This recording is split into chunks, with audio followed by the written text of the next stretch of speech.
ಭಾಳ ಜನರ್ಗ ಕೋಟ್ಯಾಂತರ ರೂಪಾಯಿ ಹಣ ಗಳಿಸೋದಿರ್ತೈತಿ. ಬಟ್ ಕೋಟ್ಯಾಂತರ ರೂಪಾಯಿ ಹಣ ಗಳಿಸಾಕ ಕೋಟ್ಯಾಂತರ ರೂಪಾಯಿದ ಮೈಂಡ್ ಸೆಟ್ನು ಇರ್ಬೇಕಂತ ನಮಗೆ ಎಕ್ಸ್ಪರ್ಟ್ಗಳ ತಿಳಿಸ್ತಾರ.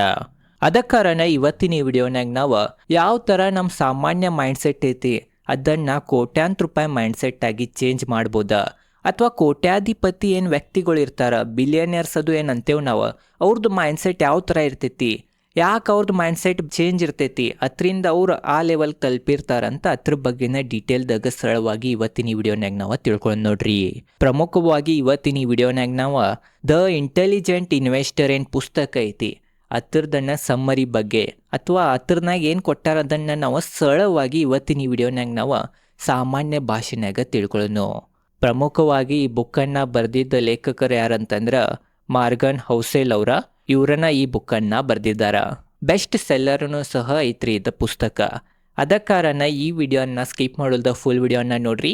ಈ ವಿಡಿಯೋ ನೋಡೋದ್ರಿಂದ ಯಾವ ಥರ ಶ್ರೀಮಂತರಾಗಿದ್ದಾರೆ ಜನರ, ಏನು ಡಿಫ್ರೆನ್ಸ್ ಐತಿ ಸಾಮಾನ್ಯ ಜನರ್ನಾಗ ಶ್ರೀಮಂತ ಜನರ್ನಾಗ ಅಂತ ಎಲ್ಲ ಡೀಟೇಲ್ದಾಗ ನಿಮಗೆ ಗೊತ್ತಾಗ್ತೈತಿ. ನೋಡ್ರಿ, ಈ ಪುಸ್ತಕದಾಗ ಲೇಖಕರ ಪ್ರಥಮವಾಗಿ ಹಣ ಎನ್ನುವುದು ಕೇವಲ ಗಣಿತವಲ್ಲ, ಅದು ನಮ್ಮ ವರ್ತನೆಗೆ ಸಂಬಂಧಿಸಿದ್ದು ಅಂತ ಪುಸ್ತಕದಾಗ ಫಸ್ಟ್ಗನ ಲೇಖಕರ ತಿಳಿಸಿದಾರ. ಏನು ಹಣ ಐತಿ ಅದ ಗಣಿತ ಇಲ್ಲ, ಮ್ಯಾಥ್ಸ್ ಇಲ್ಲ, ಇದ ಮನುಷ್ಯನ ಬಿಹೇವಿಯರ್ ವರ್ತನೆ ಮ್ಯಾಗ ಸಂಬಂಧಿಸಿದೈತಿ. ಅದ ಕಾರಣ ಆ ಬಿಹೇವಿಯರ್ ಶ್ರೀಮಂತನಾಗನ ಬೇರೆ ಇರ್ತೈತ್ರಿ ಮತ್ತು ಸಾಮಾನ್ಯ ಜನರ್ನಾಗನ ಬೇರೆ ಇರ್ತೈತಿ. ಅದೇನೇನು ಇರ್ತೈತಂತ ಈಗ ಪಾಯಿಂಟ್ಸ್ ಆಗಿ ಅಥವಾ ಏನು ಈ ಪುಸ್ತಕದ ಪ್ರಮುಖ ಲೆಸನ್ಗಳಿದ್ದಾವೆ ಅದ್ರ ಬಗ್ಗೆ ನಾವು ತಿಳ್ಕೊಳ್ಳೋಣ. ನೋಡ್ರಿ, ಒಂದನೇ ಲೆಸನ್ ಈ ಪುಸ್ತಕದಾಗ ಏನು ಕೊಟ್ಟಾರಂತಂದ್ರೆ ಲೇಖಕರ ನೋ ಒನ್ ಕ್ರೇಜಿ, ಯಾರು ಹುಚ್ಚರಲ್ಲ. ಭಾಳ ಜನರ ಸ್ಟಾಕ್ ಮಾರ್ಕೆಟ್ ಅಂತಂದ್ರೆ ಅನ್ಸ್ತಾರ ಅಥವಾ ಸ್ಟಾಕ್ ಮಾರ್ಕೆಟ್ದಾಗ ಹೂಡಿಕೆ ಮಾಡಂಗಿಲ್ಲ. ಅದ್ರಾಗ ನಾವು ಸ್ಟಾಕ್ ಮಾರ್ಕೆಟ್ನ್ಯಾಗ ಹೂಡಿಕೆ ಮಾಡ್ತೇವಂತ ಅವ್ರಿಗೆ ಏನ್ರ ಗೊತ್ತಾತಂತಂದ್ರೆ ಅವ್ರು ನಮಗನ್ನ ಅಡ್ವೈಸ್ ಕೊಡ್ತಾರೆ, ಹೂಡಿಕೆ ಮಾಡಬೇಡಪ್ಪ, ಭಾಳ ಹಣ ಕಳ್ಕೊತಿ ಅಂತ.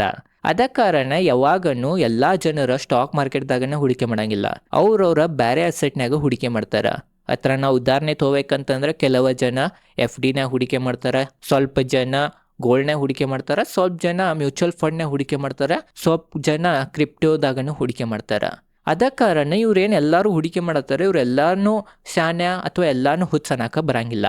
ಮೇನ್ ಪ್ರಮುಖವಾಗಿ ಲೇಖಕರ ಇಲ್ಲಿ ಏನು ತಿಳಿಸಿದಾರಂತಂದ್ರೆ ನಮಗೆ ಯಾವಾಗನು ಯಾವುದೋ ವ್ಯಕ್ತಿ ಒಂದು ಯಾವುದ್ರ ಅಸೆಟ್ನ ಹೂಡಿಕೆ ಮಾಡತ್ತಾನಂತಂದ್ರೆ ಆ ವ್ಯಕ್ತಿದ ಏನು ಸರೌಂಡಿಂಗ್ ಇರ್ತೈತಿ ಅಥವಾ ಆ ವ್ಯಕ್ತಿದ ಪರಿಸರನ ಆ ಥರ ಇರ್ತೈತಿ. ಅದ ಕಾರಣ ಆ ವ್ಯಕ್ತಿ ಆ ಥರ ಮಾಡ್ತಿರ್ತಾನೆ ಅಥವಾ ಆ ಅಸೆಟ್ನ ಹೂಡಿಕೆ ಮಾಡ್ತಿರ್ತಾನಂತ ನಮಗೆ ಲೇಖಕರ ಒಂದನೇ ಲೆಸನ್ನಾಗ ತಿಳಿಸಿದಾರ. ಇದನ್ನು ನಾವು ಇನ್ನೂ ಸರಳವಾಗಿ ತಿಳ್ಕೊಬೇಕಂತಂದ್ರೆ ಒಬ್ಬ ವ್ಯಕ್ತಿ ಇದ್ದಾನ, ಅವ್ರ ತಂದೆ ಸ್ಟಾಕ್ ಮಾರ್ಕೆಟ್ದಾಗ ಭಾಳ ಹಣ ಏನ್ರೆ ಪಾಸ್ಟ್ನ್ಯಾಗ ಕಳ್ಕೊಂಡಿದ್ದಾರಂತಂದ್ರೆ ಆ ವ್ಯಕ್ತಿ ಸ್ಟಾಕ್ ಮಾರ್ಕೆಟದ ಹೆಸರು ಕೇಳಿ ಅನ್ಸ್ತಾನ. ಯಾಕಂತಂದ್ರೆ ಅವ್ನ ಪರಿಸರ, ಅವನೇನು ಎಲ್ಲ ಜನರು ಇದ್ದಾರೆ ಸುತ್ತಮುತ್ತ, ಅವರೆಲ್ಲ ರೊಕ್ಕ ಕಳ್ಕೊಂಡವ್ರಿದ್ದಾರೆ. ಅದ ಕಾರಣ ನಾವು ಸ್ಟಾಕ್ ಮಾರ್ಕೆಟ್ ಅಂದ್ರೆ ಅನ್ಸ್ತಾನ.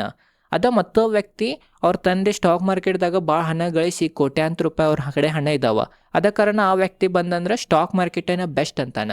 ಅದ ಕಾರಣ ಯಾವಾಗೂ ಒಬ್ಬ ವ್ಯಕ್ತಿ ಯಾರ ಗುಡಿ ಅಡ್ಡಾಡ್ತಾನ ಅಥವಾ ಅವ್ನ ಪರಿಸರನಾಗ ಯಾರ್ಯಾರು ಜನರು ಇರ್ತಾರ, ಅವರು ಏನು ಪಾಸ್ಟಿದು ಮಿಸ್ಟೇಕ್ ಇರ್ತಾವ, ಆ ಮಿಸ್ಟೇಕನ್ನು ನೋಡಿನ ಆ ವ್ಯಕ್ತಿ ಬೇರೆ ಬೇರೆ ಅಸೆಟ್ನ ಹೂಡಿಕೆ ಮಾಡ್ತಾನಂತ ನಮಗೆ ಲೇಖಕರಿಲ್ಲಿ ತಿಳಿಸ್ತಾರ ಒಂದನೇ ಲೆಸನ್ಯಾಗ. ಮತ್ತು ಎರಡನೇ ಲೆಸನ್ ಏನಂತಂದ್ರೆ ಲಕ್ ಆ್ಯಂಡ್ ರಿಸ್ಕ್. ನಮಗೆ ಲೇಖಕರು ಇಲ್ಲಿ ಏನು ತಿಳಿಸಿದಾರಂತಂದ್ರೆ ರಿಸ್ಕ್ ಐತಂತಂದ್ರೆ ಅಲ್ಲಿ ಲಕ್ ಇರತೈತೆ ಅಂತ ತಿಳಿಸಿದಾರ. ರಿಸ್ಕ್ ಎಲ್ಲಿರ್ತೈತೆ ಅಲ್ಲಿ ಲಕ್ ಇರತೈತೆ ರೀ. ಇದು ಭಾಳ ಒಳ್ಳೆ ಸ್ಟೇಟ್ಮೆಂಟ್ ಐತಂತ ನಾವು ಅನ್ಬೋದು. ಡೀಪ್ ಆಗಿ ಯೋಚನೆ ಮಾಡ್ರ. ಇಲ್ಲಿ ಒಂದು ಉದಾಹರಣೆ ಕೊಟ್ಟಾರ ಬಿಲ್ ಗೇಟ್ಸ್ ಅವ್ರದ. ಬಿಲ್ ಗೇಟ್ಸ್ ಅವ್ರ 1968ನ್ಯಾಗ ಸಿಯಾಟಲ್ದಾಗ ಒಂದು ಸ್ಕೂಲ್ನಾಗ ಓದಾಕ್ ಹೋಗ್ತಾರ. ಆ ಸ್ಕೂಲ್ನಾಗ ಕಂಪ್ಯೂಟರ್ ಇರ್ತೈತ್ರಿ 1968ನ್ಯಾಗನ. ಭಾರತದಾಗ ಅಥವಾ ಜಗತ್ನಾಗ ಭಾಳ ಸ್ಟೂಡೆಂಟ್ಸ್ ಇರ್ತಾರ, ಭಾಳ ಸ್ಕೂಲ್ಗಳು ಇರ್ತಾವ. ಬಟ್ ಎಲ್ಲ ಜಗತ್ತದು ಸ್ಕೂಲ್ನಾಗ ಬರೀ ಕೆಲವೊಂದು ಸ್ಕೂಲ್ನಾಗ ಮಾತ್ರ ಕಂಪ್ಯೂಟರ್ ಇರ್ತೈತಿ 1968ನೇ ಇಸ್ವಿನಾಗ. ಬಟ್ ಲಕ್ಕೀಲಿ ಏನು ಬಿಲ್ ಗೇಟ್ಸ್ ಅವ್ರು ಇದ್ದಾರ, ಅವ್ರ ಸ್ಕೂಲ್ನಾಗ ಕಂಪ್ಯೂಟರ್ ಇತ್ತ. ಅದ ಕಾರಣ ಬಿಲ್ ಗೇಟ್ಸ್ ಅವ್ರ ಈಗ ಮೈಕ್ರೋಸಾಫ್ಟ್ ಕಂಪ್ನಿ ಓನ್ ಮಾಡ್ತಾರಂತ ನಾವು ಅನ್ಬೋದ. ಅವಾಗಿನ ಕಾಲ್ನಾಗ ಜನರ್ಗ ಅತ್ರಾಗನು ಭಾರತ ಅಂತ ಏನು ದೇಶ ಐತಿ ಅತ್ರಾಗ ಸಾಮಾನ್ಯ ಹುಡುಗರ್ಗ ಅಭ್ಯಾಸ ಬಿಡ್ರಿ ತಿನ್ನಾಕುನ್ನಾಕನ್ನು ಸಿಕ್ತಿರ್ಕಿಲ್ಲ ಇತ್ತ, ಅಷ್ಟು ಬಡತನ ಅದು ಇತ್ತ. ಅಂಥ ಸಮಯದಾಗ ಬಿಲ್ ಗೇಟ್ಸ್ ಅವ್ರಿಗೆ ಅವ್ರ ಸ್ಕೂಲ್ನಾಗ ಕಂಪ್ಯೂಟರ್ ಸಿಕ್ಕಿತ್ತ. ಅದ ಕಾರಣ ಅವ್ರೀಗ ಮೈಕ್ರೋಸಾಫ್ಟ್ ಅಂತ ಕಂಪ್ನಿದ ಓನರ್ ಅವ್ರು ಇದಾರಂತ ನಾವು ಅನ್ಬೋದ. ಅದ ಕಾರಣ ಯಾವಾಗೂ ಲಕ್ ಇರಬೇಕಂತ ನಮಗ ಲೇಖಕರಿಲ್ಲಿ ತಿಳಿಸ್ತಾರ. ಲಕ್ ಇರಂಗಿಲ್ಲ ಅಂತ ನಾವು ಅನ್ನಕ ಬರಂಗಿಲ್ಲ. ಅದ ಕಾರಣ ಪ್ರಯತ್ನನೂ ಇರಬೇಕ ಮತ್ತು ಲಕ್ಕನ್ನು ಇರಬೇಕ ಮತ್ತು ರಿಸ್ಕ್ ಅನ್ನು ತಗೋಬೇಕಂತ ನಮಗ ಲೇಖಕರ 2ನೇ ಲೆಸನ್ಯಾಗ ತಿಳಿಸಿದಾರ. ಇದು ನಿಮಗ ಗುರ್ತಿರ್ಬೇಕ, ಇದು ಬಹಳ ಇಂಪಾರ್ಟೆಂಟ್. ಮತ್ತು 3ನೇ ಲೆಸನ್ ಏನಂತಂದ್ರ ನೆವರ್ ಇನಫ್. ಯಾವಾಗನೂ ಒಬ್ಬ ವ್ಯಕ್ತಿ ಸಾಕಪ್ಪ ಇಷ್ಟು ಹಣ ಗಳಿಸ್ತೀನಿ ಅಂತ ಅನ್ನಂಗಿಲ್ಲ. ಅದ ಕಾರಣ ಲೇಖಕರು ನಮಗೆ ಇಲ್ಲಿ ಏನು ತಿಳಿಸಿದಾರಂತಂದ್ರ ಅನೇಕ ಶ್ರೀಮಂತರು ಇನ್ನೂ ಹೆಚ್ಚು ಹಣದ ಆಸೆಗಾಗಿ ಇರುವ ಸಂಪತ್ತನ್ನು ಕಳೆದುಕೊಳ್ಳುತ್ತಾರೆ. ಇದನ್ನ ನಾವು ಲೈವ್ ಉದಾಹರಣೆಗಳ ಮೂಲಕನೂ ತಿಳ್ಕೊಬೋದು. ನಿಮ್ದು ಲೈಫ್ನಾಗೂ ಇರ್ಬೋದ್ರಿ. ನಿಮ್ಮ ಸುತ್ತಮುತ್ತ ಜನರು ನೋಡ್ರಿ, ನೀವು ಭಾಳ ಜನರ ಸ್ಟೋರಿನೂ ಹೇಳ್ತೀರಿ. ಇವ ಏನು ವ್ಯಕ್ತಿ ಇದಾನ, ಇವ್ ಒಂದು ಕಾಲ್ನಾಗ ಭಾಳ ಹಣ ಗಳಿಸಿದಪ್ಪ, ಭಾಳ ಕೋಟ್ಯಾಂತರ ರೂಪಾಯಿ ಇದ್ದು, ಈಗ ನೋಡ್ಬೋದಪ್ಪ ಪರಿಸ್ಥಿತಿ ಯಾವ ಥರ ಆಗೈತೆ ಅವಂದಂತ. ಆ ಥರ ವೀಕ್ಷಕರೇ ಭಾಳ ಜನರದ ಸ್ಟೋರಿ ನೀವು ಕೇಳಿರ್ಬೋದ ಮತ್ತು ನೀವು ಸುತ್ತಮುತ್ತ ನೋಡ್ತಿರ್ಬೋದ. ಅದ ಕಾರಣ ಅವರೆಲ್ಲ ಮ್ಯಾಗಿಂದ ಕೆಳಗೆ ಬೀಳಕ್ಕೆ ಕಾರಣನೇ ಇದೆ ನೆವರ್ ಇನಫ್. ಎಷ್ಟು ಸಂಪತ್ತು ಐತಿ ಅದ್ರಾಗ ಅವ್ರ ನೆಮ್ಮದಿಲೇ ಇರಂಗಿಲ್ಲ ಮತ್ತು ಹೆಚ್ಚಿನ ಹಣ ಗಳಿಸ್ಬೇಕನ್ನೋ ಆಸೆದಿಂದ ಮತ್ತು ಸಿಕ್ಕಿದ ರಿಸ್ಕನ್ನು ತೊಗೊಂಡು ಇದ್ದಿದ್ದನ್ನು ಹಣ ಕಳ್ಕೊತಾರ. ಅದ ಕಾರಣ ಯಾವಾಗೂ ಏನೈತೆ ಅದನ್ನು ಇಡ್ಕೊಂಡು ತೃಪ್ತಿಲೇ ಇರ್ಬೇಕು, ನೆಮ್ಮದಿಲೇ ಇರ್ಬೇಕು, ಹೆಚ್ಚು ಆಸೆಗೆ ಬೀಳಬಾರ್ದಂತನೂ ಲೇಖಕರು ಇಲ್ಲಿ ನಮಗೆ 3ನೇ ಲೆಸನ್ಯಾಗ ತಿಳಿಸಿದಾರ. ಮತ್ತು 4ನೇ ಲೆಸನ್ ಭಾಳ ಅದ್ಭುತಕರ ಲೆಸನ್ ಅನ್ಬೋದ. ನನಗೂ ಭಾಳ ಲೈಕ್ ಆಗ್ತಿದ್ದ. ಅದ್ರಾಗೂ ಮೇನ್ ಎಲ್ಲ ಹೂಡಿಕೆದಾರರಿಗೆ ಭಾಳ ಲೈಕ್ ಆಗ್ತೈತಿ. ಮತ್ತೆಲ್ಲ ಹೂಡಿಕೆದಾರರಿಗೆ ಯಾವ ಥರ ಕೋಟ್ಯಾಂತರ ರೂಪಾಯಿ ಹಣ ಗಳಿಸ್ಬೋದ, ಅಥವಾ ವಾರೆನ್ ಬಫೆಟ್ ಅವರ ಯಾವ ಸ್ಟ್ರಾಟಜಿಯನ್ನು ಬಳಸಿ ಕೋಟ್ಯಾಂತರ ರೂಪಾಯಿ ಹಣ ಗಳಿಸಿದಾರ ಅಂತ ನಮಗೆ ಈ 4ನೇ ಲೆಸನ್ಯಾಗ ತಿಳಿಸಿದಾರ. ಅದ 4ನೇ ಲೆಸನ್ ಏನಂತಂದ್ರೆ ಕಂಪೌಂಡಿಂಗ್ ಅದೃಶ್ಯ ಶಕ್ತಿ. ಕಂಪೌಂಡಿಂಗ್ ಶಕ್ತಿ ಒಬ್ಬ ಸಾಮಾನ್ಯ ವ್ಯಕ್ತಿಗೆ ಗುರ್ತನಾಗಂಗಿಲ್ಲ. ಇದ್ರ ಬಗ್ಗೆ ಗುರ್ತಾತಂತಂದ್ರೆ ಒಬ್ಬ ವ್ಯಕ್ತಿ ಸ್ವಲ್ಪ ಹಣದಿಂದನೂ ಕೋಟ್ಯಾಂತರ ರೂಪಾಯಿ ಹಣ ಗಳಿಸ್ಬೋದ. ಅದ ಕಾರಣ ಕಂಪೌಂಡಿಂಗನ್ನು ಐನ್ಸ್ಟೈನ್ ಏನಿದ್ರ ಸೈಂಟಿಸ್ಟ್ ಅವರ 8ನೇ ಅದ್ಭುತ ಅಂತ ಕರೆದಿದ್ದಾರ. ನೋಡ್ರಿ ವೀಕ್ಷಕರೇ, ವಾರೆನ್ ಬಫೆಟ್ ಅವ್ರು ಇದಾರ, ವಿಶ್ವದ ಅತಿ ದೊಡ್ಡ ಹೂಡಿಕೆದಾರ. ಅವ್ರ ಯಾವಾಗೂ ಯಾವುದೂ ಒಂದು ಮಲ್ಟಿ ಬ್ಯಾಗರ್ ಸ್ಟಾಕ್ ಅನ್ನ ಪಿಕ್ ಮಾಡೋದ್ರ ಬಗ್ಗೆ ಹೆಚ್ಚು ಸಮಯವನ್ನು ಹಚ್ಚಿಲ್ಲ ಮತ್ತು ಅಲ್ಲಿ ಹೆಚ್ಚು ಫೋಕಸ್ ಮಾಡಿಲ್ರಿ. ಅವ್ರ ಒಂದು ಯಾವುದೋ ಸ್ಟಾಕ್ ತೊಗೊಳಪ್ಪ, ಅಥವಾ ಒಬ್ರೊಬ್ರು ಉದಾಹರಣೆ ಕೊಡ್ತಾರೆ ಬಿಟ್ಕಾಯಿನ್ ಅದ. 2010 ಬಿಟ್ಕಾಯಿನ್ ಭಾಳ ಸ್ವಸ್ಥ ಇತ್ತವ, ಹಾಕಿದ್ರೆ ಕೋಟ್ಯಾಂತರ ರೂಪಾಯಿ ಇರ್ತಿದ್ದು ಹಂಗಿಂಗೆ. ಆ ಥರ ಏನೂ ತಲೆ ಓಡಿಸಿಲ್ರಿ ವಾರೆನ್ ಬಫೆಟ್ ಅವ್ರ. ಆ ಥರ ತಲೆ ಓಡಿಸ್ರಿ ಇನ್ನೂ ವೆಲ್ತ್ ಹೆಚ್ಚಿರ್ತಿತ್ತು. ಬಟ್ ಆ ಥರ ಯಾರಿಗೂ ತಲೆ ಓಡ್ಸೋಕ್ಕಾಗಿಲ್ಲ. ಇವು ಬರೀ ಅನ್ನೋ ಮಾತನ್ನ ಆಗ್ತೈತಿ. ಬಟ್ ವಾರೆನ್ ಬಫೆಟ್ ಅವ್ರ ಯಾವಾಗೂ ಯಾವ ಸ್ಟಾಕನ್ನು ತೊಗೋಬೇಕಂತ ಹೆಚ್ಚು ಫೋಕಸ್ ಮಾಡಿಲ್ಲ. ಅವ್ರು ಏನು ಫೋಕಸ್ ಮಾಡಿದಾರಂತಂದ್ರೆ ಹೂಡಿಕೆ ಮಾಡಿ ಸಮಯವನ್ನು ಕೊಟ್ಟಾರ. ಸಮಯಕ್ಕೆ ಭಾಳ ಫೋಕಸ್ ಮಾಡ್ಯಾರ, ಟೈಮ್ಗೆ ಭಾಳ ಫೋಕಸ್ ಮಾಡಿದಾರ. ಅದ ಕಾರಣ ಇಲ್ಲಿ ಒಂದು ಲೈವ್ ಉದಾಹರಣೆ ಐತಿ ವಾರೆನ್ ಬಫೆಟ್ ಅವ್ರ ಜೀವನದನ್ನ, ಅದರ ಬಗ್ಗೆನೂ ಸ್ವಲ್ಪ ತಿಳ್ಕೊಳ್ಳೋಣ. ನೋಡ್ರಿ, ವಾರೆನ್ ಬಫೆಟ್ ಅವ್ರ ಈ ಪುಸ್ತಕ ಏನು ಬರ್ದಿರ್ ಲೇಖಕರ ಆ ಸಮಯನಾಗ ಅವ್ರದ್ದು ನೆಟ್ವರ್ತ್ ಅಥವಾ ನಿವ್ವಳ ಸಂಪತ್ತು $84.5 ಬಿಲಿಯನ್ ಇತ್ತಂತ. $84.5 ಬಿಲಿಯನ್ ಇತ್ತ. ಇದೇನು ಟೋಟಲ್ ಅವ್ರದ್ದು ನೆಟ್ವರ್ತ್ ಐತಿ. ಆ ನೆಟ್ವರ್ತ್ ದಾಗ $81.5 ಬಿಲಿಯನ್ ಅವ್ರದ 65ನೇ ವಯಸ್ಸಾಗನ ಗಳಿಸಿದಾರಂತ. ಅಂದ್ರೆ ನಾವೇನು ತಿಳ್ಕೊಬೇಕಂತಂದ್ರೆ ಅವರ ಹೂಡಿಕೆ ಜರ್ನಿ ಅವ್ರದ್ದು 10ನೇ ವಯಸ್ಸಿಂದ ಸ್ಟಾರ್ಟ್ ಮಾಡಿರ. 10ನೇ ವಯಸ್ಸಿಂದ 60ನೇ ವಯಸ್ಸಕ ಭಾಳ ಕಡಿಮೆ ಹಣವನ್ನು ಗಳಿಸಿದಾರ. ಎಷ್ಟು ಗಳಿಸಿದಾರಂತಂದ್ರೆ ಬರೀ ಏನ್ರೆ $3 ಬಿಲಿಯನ್ ಸಮೀಪದು ಗಳಿಸಿದಾರ. ಉಳ್ದಿದ್ದೇನೈತ್ಲ ರೀ ಅದು 65 ವಯಸ್ಸಾಗನ ಗಳಿಸಿದಾರ್ರಿ ಅವ್ರ. ಈಗ ಅವ್ರದ್ದು ಏಜ್ 90 ವಯಸ್ಸಿಗಿಂತನೂ ಹೆಚ್ಚಾಗೈತಿ. ಅದ ಕಾರಣ ಯಾವಾಗೂ ಕಂಪೌಂಡಿಂಗಿಗೆ ಸಮಯ ಕೊಡ್ಬೇಕು. ಕಂಪೌಂಡಿಂಗಿಗೆ ಸಮಯ ಕೊಟ್ರೆ ನಿಮ್ಮ ಕಡೆ ಹಣ ಆಗ್ತೈತೆ ಅಂತ ನಮಗೆ ಇಲ್ಲಿ ಗೊತ್ತಾಗ್ತೈತಿ. ಮತ್ತು ವಿಶ್ವದ ಅತಿ ದೊಡ್ಡ ಹೂಡಿಕೆದಾರರನ್ನು ಯಾವುದೂ ಶಾರ್ಟ್ಕಟನ್ನು ಹಿಡ್ದಿಲ್ಲ. ಅವರನ್ನು ಲಾಂಗ್ ದಾರಿ ಹಿಡ್ದನ ಇಲ್ಲಿ ತಕ ಬಂದಾರ. ಅದ ಕಾರಣ ಅವ್ರಿಗೆ ವಿಶ್ವದ ಅತಿ ದೊಡ್ಡ ಹೂಡಿಕೆದಾರರು ಅಂತಾರೆಲ್ಲರೂ ಅಂತ ನಮಗೆ ಈ ಒಂದು ಕತಿಲೆ, ಈ ಒಂದು ವಿಶ್ವದ ಅತಿ ದೊಡ್ಡ ಇನ್ವೆಸ್ಟರ್ದ ಕತಿಲೆ ನಮಗೆ ಗುರ್ತಾಗ್ತೈತಿ.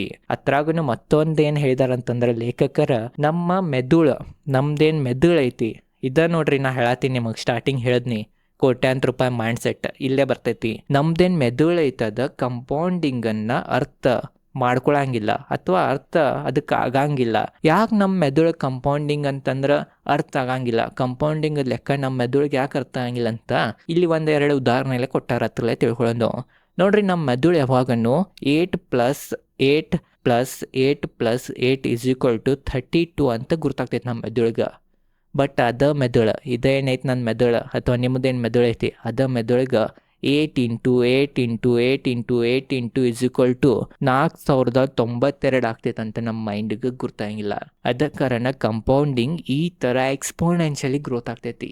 ಅದ ಕಾರಣ ಯಾವಾಗೂ ನಮಗೆ ಎಕ್ಸ್ಪರ್ಟ್ಗಳ ಅಥವಾ ಯಾವಾಗೂ ದೊಡ್ಡ ದೊಡ್ಡ ಹೂಡಿಕೆದಾರರು ಏನು ನಮಗೆ ತಿಳಿಸಿದಾರೆ ಅಂತಂದ್ರೆ ಕಂಪೌಂಡಿಂಗ್ಗೆ ಸಮಯ ಕೊಡ್ಬೇಕು. ಕಂಪೌಂಡಿಂಗ್ ಏನು ಸ್ಟಾರ್ಟಿಂಗ್ ಆಗ್ತೈತಿ, ಅದು ಸ್ಟಾರ್ಟಿಂಗ್ ಸಮಯದಾಗ ನಮಗೆ ಮ್ಯಾಜಿಕ್ ಕಾಣಂಗಿಲ್ಲ. ಬಟ್ ಲಾಂಗ್ ಟರ್ಮ್ನಾಗ ಕಂಪೌಂಡಿಂಗ್ದೇನು ಮ್ಯಾಜಿಕ್ ಐತಿ ಅದ ನೀವು ನಂಬಿರಂಗಿಲ್ಲ, ಅಷ್ಟು ಹೆಚ್ಚು ಹಣ ಮಾಡಿ ಕೊಡ್ತೈತಂತ ನಮ್ಗೆ ಲೇಖಕರಿಲ್ಲಿ 4ನೇ ಲೆಸನ್ನಾಗ ತಿಳಿಸಿದಾರ. ಬರೀ ಈಗ ಲಾಸ್ಟ್ 5ನೇ ಲೆಸನ್ ಬಗ್ಗೆ ತಿಳ್ಕೊಳ್ಳೋಣ. 5ನೇ ಲೆಸನ್ ಏನಂತಂದ್ರೆ ಸಂಪತ್ತು ಎಂದರೆ ಕಾಣದಿರುವುದು ಅಂತ ನಮಗೆ ಲೇಖಕರ 5ನೇ ಲೆಸನ್ನಾಗ ತಿಳಿಸಿದಾರ. ನೋಡ್ರಿ, ಇಲ್ಲಿ ಲೇಖಕರು ನಮಗೆ ಏನು ತಿಳಿಸಿದಾರ ಅಂತಂದ್ರೆ ಯಾವಾಗನು ರಿಚ್ ಮತ್ತು ವೆಲ್ದಿನಾಗ ಡಿಫ್ರೆನ್ಸ್ ಐತಿ. ರಿಚ್ ಅಂತಂದ್ರೆ ಕಣ್ಣಿಗೇನು ಕಾಣ್ತೈತಿ ಅದು ರಿಚ್. ಉದಾಹರಣೆಗೆ ಕೋಟ್ಯಾಂತರ ರೂಪಾಯಿ ಕಾರ್ ಒಬ್ಬ ವ್ಯಕ್ತಿ ತೊಗೊಂಡೋಗತ್ತಾನ, ಕೋಟ್ಯಾಂತರ ಮನಿ ಬಂಗ್ಲೆನಾಗ ಇರತ್ತಾನಂತಂದ್ರೆ ಅದು ವ್ಯಕ್ತಿ ರಿಚ್ ಇದಾನ ಅಥವಾ ರಿಚ್ನೆಸ್ ತೋರ್ಸಾತಾನಂತ ನಾವು ಅಂತೇವಿ. ಬಟ್ ವೆಲ್ದಿ ಅಂತಂದ್ರೆ ಅದು ಕಣ್ಣಿಗೆ ಕಾಣಂಗಿಲ್ಲ. ಉದಾಹರಣೆಗೆ ಸ್ಟಾಕ್ ಮಾರ್ಕೆಟ್ದಾಗಿರೋ ಶೇರ್ಗಳ, ಮ್ಯೂಚುವಲ್ ಫಂಡ್ನಾಗಿರೋ ರೊಕ್ಕ, ಬ್ಯಾಂಕ್ ಅಕೌಂಟ್ನಾಗಿರೋ ಹಣ, ಗೋಲ್ಡ್ನಾಗಿರೋ ಹಣ ಕಾಣಂಗಿಲ್ಲ. ಬಟ್ ಯಾವಾಗನೂ ರಿಚ್ ಇರೋ ವ್ಯಕ್ತಿ ಶ್ರೀಮಂತ ಇರಂಗಿಲ್ಲ, ವೆಲ್ದಿ ಇರೋ ವ್ಯಕ್ತಿನ ಶ್ರೀಮಂತ ಇರ್ತಾನಂತ ನಮಗೆ ಲೇಖಕರಲ್ಲಿ ತಿಳಿಸಿದಾರ. ಅದ ಕಾರಣ ತೋರ್ಸೋ ಕಡೆ ಹೋಗ್ಬೇಡ್ರಿ, ಹೂಡಿಕೆ ಮಾಡಿ ಕೋಟ್ಯಾಂತರ ರೂಪಾಯಿ ಹಣ ಗಳಿಸ್ರಿ ಅಂತ ಲೇಖಕರು ನಮಗಿಲ್ಲಿ ತಿಳಿಸತ್ತಾರ. ಅದ ಕಾರಣ ರಿಚ್ ಆಗೋದು ಇಂಪಾರ್ಟೆಂಟ್ ಇಲ್ಲ, ವೆಲ್ದಿ ಆಗೋದು ಇಂಪಾರ್ಟೆಂಟ್ ಅಂತ ನಮಗೆ ಇಲ್ಲಿ ತಿಳಿಸ್ತಾರ ಲಾಸ್ಟ್ ಲೆಸನ್ನಾಗ. ಓವರ್ ಆಲ್ ಇದೇ ಐತಿ ಇವತ್ತಿನ ವಿಡಿಯೋ. ಈ ವಿಡಿಯೋನಾಗ ನಿಮಗೆ ಗುರ್ತಾ ಇರ್ಬೋದ, ಏನು ಇನ್ಸ್ಟಾಗ್ರಾಮ್ನಾಗ ಅದು ದೊಡ್ಡ ದೊಡ್ಡ ಕಾರ್ ಅದು ಇದೆಲ್ಲ ಶೋ ಆಫ್ ಮಾಡ್ತಾರ, ಅದೆಲ್ಲ ಫೇಕ್ ರೀ. ತೋರ್ಸೋ ಕಡೆ ಹೋಗ್ತಾರ, ಸಾಲ ಭಾಳ ಇರ್ತೈತೆ ಅವ್ರ ಮ್ಯಾಗ, ಮುಂದೆ ಈ ಥರ ಎಲ್ಲ ನಾಟಕ ಮಾಡ್ತಾರೆ ಅಷ್ಟೇ ಅಂತ ನಮಗೆ ಈ ಪುಸ್ತಕದ ಸಮ್ಮರಿ ಮೂಲಕ ನಮಗೆ ಗುರ್ತಾಗ್ತೈತಿ. ಇದೈತಿ ಇವತ್ತಿನ ಈ ವಿಡಿಯೋ ಚಲೋ ಲೈಕ್ ಮಾಡಿರಿ. ವಿಡಿಯೋ ಹೆಂಗೆ ಅನ್ಸಿತ್ತಂತ ಕಮೆಂಟ್ ಸೆಕ್ಷನಾಗ ತಿಳಿಸ್ರಿ. ವಿಡಿಯೋ ಚಲೋ ಅನಿಶ್ಚರ ಕಮೆಂಟ್ ಮಾಡಿರಿ, ಗುಡ್ ರೀ ಅಂತ ಕಮೆಂಟ್ ಮಾಡಿರಿ, ಥ್ಯಾಂಕ್ ಯು ರೀ ಅಂತ ಕಮೆಂಟ್ ಮಾಡಿರಿ. ಅಥವಾ ನೆಕ್ಸ್ಟ್ ಮತ್ತೊಂದು ಇದೇ ಥರ ಒಳ್ಳೆ ಬುಕ್ಕದ ಏನ್ರಿ ಸಮ್ಮರಿ ಬಗ್ಗೆ ನಿಮಗೆ ವಿಡಿಯೋ ಬೇಕಾದ್ರೆ ಕಮೆಂಟ್ನಾಗ ಬುಕ್ ಅಂತಲೂ ಕಮೆಂಟ್ ಮಾಡಿರಿ.